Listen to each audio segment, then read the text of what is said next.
존경하는 국민 여러분, 박병석 국회의장님과 의원 여러분, 21대 국회 개원을 진심으로 축하드립니다. 새롭게 시작하는 21대 국회가 국민의 어려움을 덜어드리고 희망을 줄 수 있는 장이 되기를 기대합니다. 저 또한 의원님들의 의견을 경청하며 국회의 뜻이 국정 운영에 제대로 반영될 수 있도록 최선을 다하겠습니다. 수개월간 우리는 국민 여러분의 협조와 의료진과 방역당국의 합치된 힘으로 코로나19와의 어려운 사투를 극복해 나가고 있습니다. 이러한 노력의 일환으로 정부는 지난 6월 4일 2020년도 제3회 추가 경정예산안을 국회에 제출했습니다. 1972년 이후 반세기 만에 처음으로 제출하는 세 번째 추가 경정예산안이며 역대 최대 규모입니다. 그만큼 정부는 현 상황을 엄중하게 인식하고 있습니다.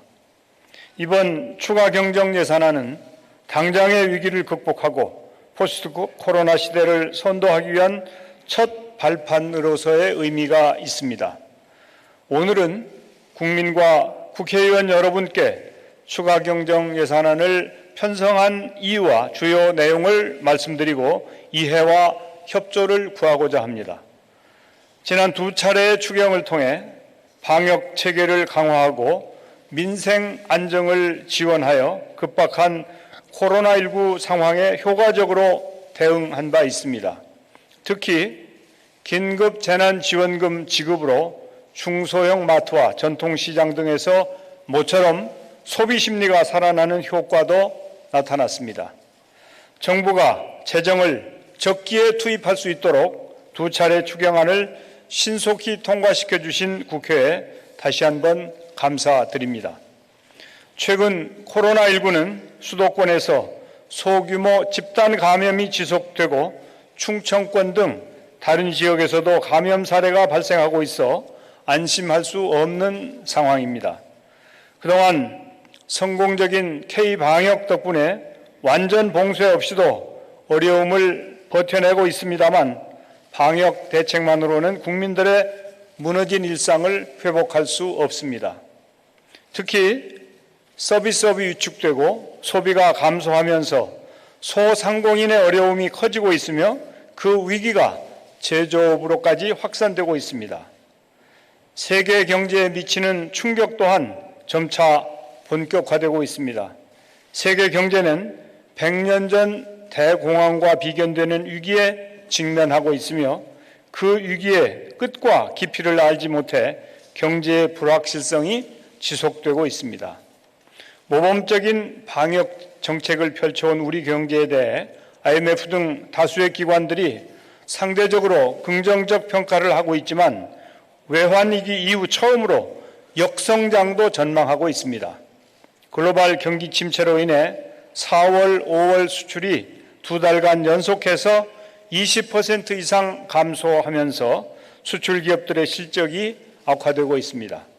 항공, 자동차 등 관련 산업계는 유동성 위기를 겪고 있습니다. 일자리도 심각한 상황입니다. 경제 위축이 생산에 파급되면서 고용 상황은 더욱 어려워졌습니다. 특히 임시직, 일용직 등 취약한 일자리를 중심으로 감소세가 뚜렷하게 나타나고 있습니다. 코로나19가 새로운 경제, 사회 변화를 촉발하면서 기존 사회적 취약계층을 위한 보호망이 한계를 드러내고 있습니다.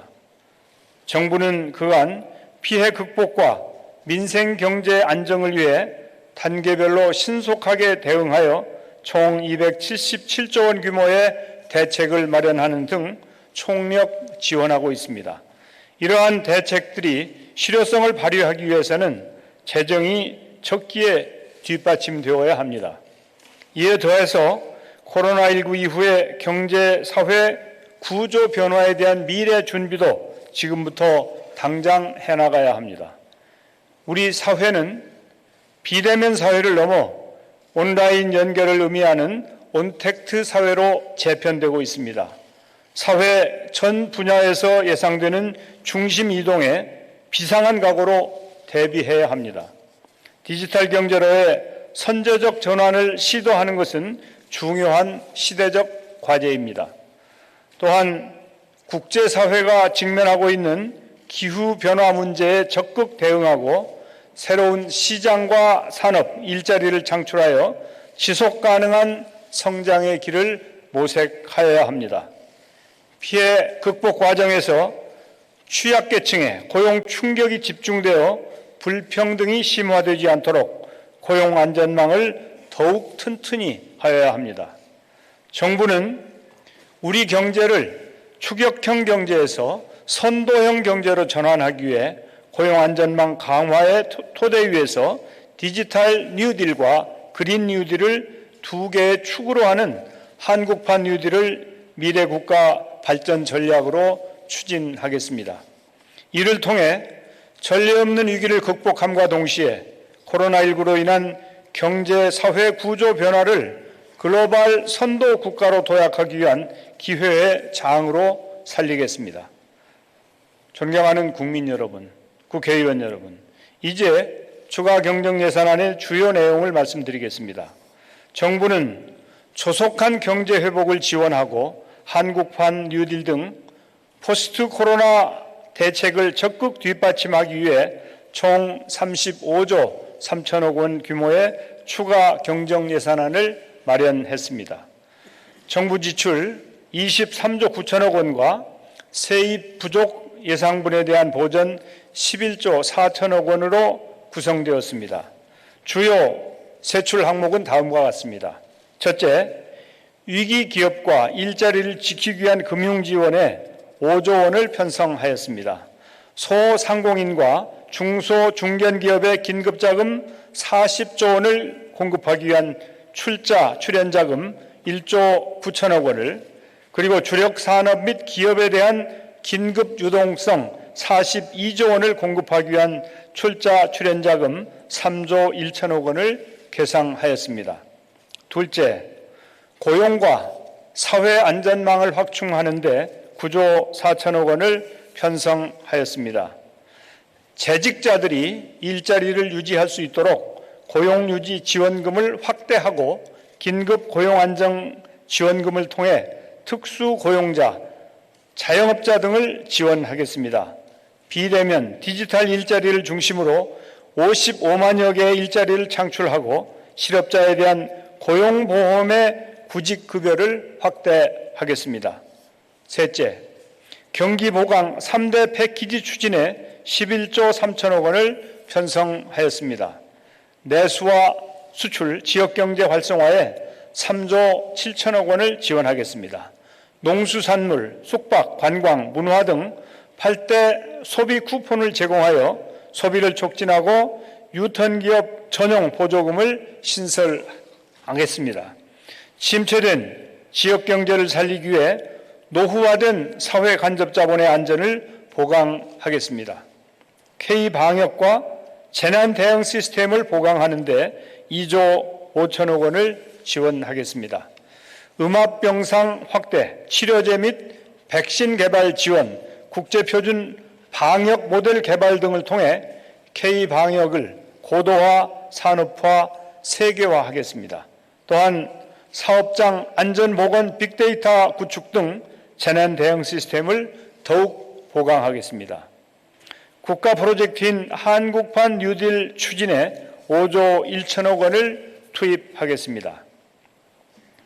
한국판 뉴딜 사업은 2022년까지 디지털 뉴딜에 13조 4천억 원, 그린 뉴딜에 12조 9천억 원, 그리고 고용 안정화에 5조 원 등 총 31조 3천억 원 수준을 투자할 계획이며, 이번 추경에는 즉시 추진 가능한 사업을 중심으로 편성하였습니다.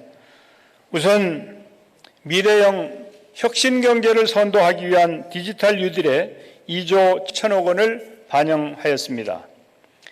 AI 학습용 데이터 구축, 1조 원 규모의 스마트 대한민국 펀드 조성 등을 통해 디지털 생태계를 강화하겠습니다. 도서, 벽지, 650개 마을에 초고속 인터넷망을 설치하고 20만 개의 초, 중, 고등학교에 고성능 와이파이망을 구축하는 등 디지털 포용성 강화와 서비스 확산을 추진하겠습니다. 주요 간선도로에 지능형 교통체계를 구축하는 SOC 디지털화도 추진하겠습니다. 한국판 뉴딜의 두 번째 축으로 지속 가능한 성장의 길을 열어갈 그린 뉴딜에 1조 4천억 원을 반영하였습니다. 노후 공공건축물 제로 에너지화, ICT 기반 스마트 물관리 체계 구축 등으로 도시, 공간, 생활 인프라를 환경 친화적으로 전환하겠습니다. 100대 유망, 녹색기업 육성, 녹색융합 전문 인재 양성 등으로 녹색 산업의 혁신 생태계를 조성하고 아파트와 건물의 스마트 전력 계량기 설치, 에너지 진단 등으로 에너지 관리의 효율성을 제고하겠습니다. 마지막으로 디지털 뉴딜과 그린 뉴딜을 뒷받침할 수 있도록 탄탄하고 촘촘한 고용 안전망 구축에 1조 원을 반영하였습니다.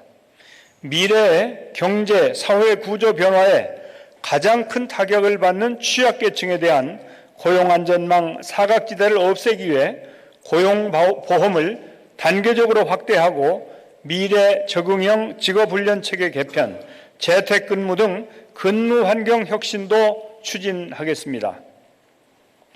추가경정 예산안의 재원은 지출구조조정 10조 1천억 원, 기금 여유재원 활용 1조 4천억 원, 국채 발행 23조 8천억 원으로 마련했습니다.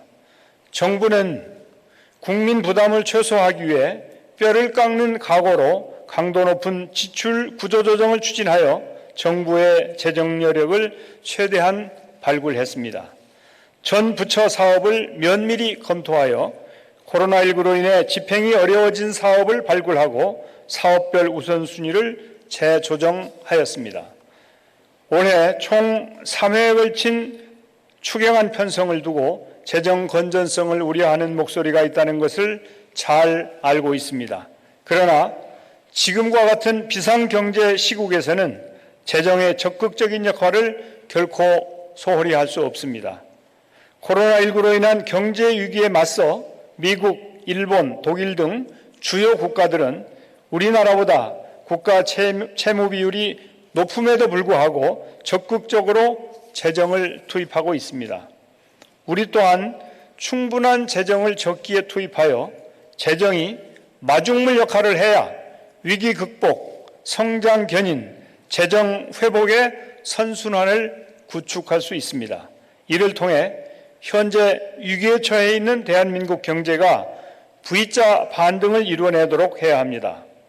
정부는 집행 계획을 철저히 마련하여 추가 경정 예산안이 국회에서 통과되는 즉시 신속히 집행될 수 있도록 하겠습니다. 그리고 재정을 적재적소에 효율적으로 사용하여 예산이 낭비되지 않도록 노력하겠습니다. 방역과 경제, 우리가 가면 길이 됩니다. 방역에서 선제적이고 적극적인 대응으로 세계적 모범을 보였듯이 경제에서도 과감한 특단의 조치를 통해 경제위기 극복의 모범 사례를 만들어 가겠습니다. 국회는 이러한 정부의 편성 취지를 고려하시어 국민이 당면한 어려움을 하루빨리 덜어드리고 경제회복의 발판을 마련할 수 있도록 정부가 제출한 추가 경정 예산안을 원안대로 심의 의결하여 주실 것을 요청드립니다. 존경하는 국민 여러분, 국회의원 여러분, 21대 국회에서 주요 법안도 시급히 처리해야 합니다. 질병관리본부의 청승격을 위한 정부조직법, 공수처 7월 출범을 위한 국회법, 인사청문회법 등의 개정이 조속히 처리될 수 있도록 의원 여러분께서 도와주시기를 거듭 부탁드립니다. 마지막으로 의원 입법의 규제 심사와 관련하여 특별한 요청을 드리고자 합니다. 세계 각국은 4차 산업혁명 흐름에 발맞춰 기업의 창의성과 경쟁력을 진작시키기 위해 강력한 규제 개혁을 펼치고 있습니다. 예컨대 입법 과정에서 법률안에 포함된 규제에 따른 경제적, 사회적 영향이 충실히 검토될 수 있도록 규제 영향 분석 등 규제 관리를 강화하는 추세입니다. 이에 더하여 미국은 규제를 하나 신설할 경우 기존 규제를 2개 이상 폐지하는 제도를 운영하고 있다고 합니다. 글로벌 경쟁이 치열해짐에 따라 경제단체와 기업들은 신산업 창출과 혁신에 걸림돌이 되는 규제를 과감하게 혁파해 줄 것을 간곡히 호소하고 있습니다. 정부도 규제 혁신에 총력을 기울여 나가겠습니다만 정부의 노력만으로는 한계가 있습니다. 입법 활동에 있어 국회의 중요성이 나날이 커져가는 상황에서 규제 혁신을 위해서는 국회의 협조가 절실히 필요합니다. 여야 의원들께서는 이번 21대 국회에서 의원입법에 대한 자체적인 규제 심사 제도가 반드시 도입될 수 있도록 뜻을 모아주시기를 부탁드립니다. 정부도 의원 여러분의 노력에 부응하도록 규제 영향 분석 등 규제 품질 관리를 지속적으로 강화해 나가겠습니다. 새로 시작하는 21대 국회에서 여당과 야당, 국회와 정부가 서로 소통하는 데 많은 정성과 노력이 모아지기를 희망합니다. 감사합니다.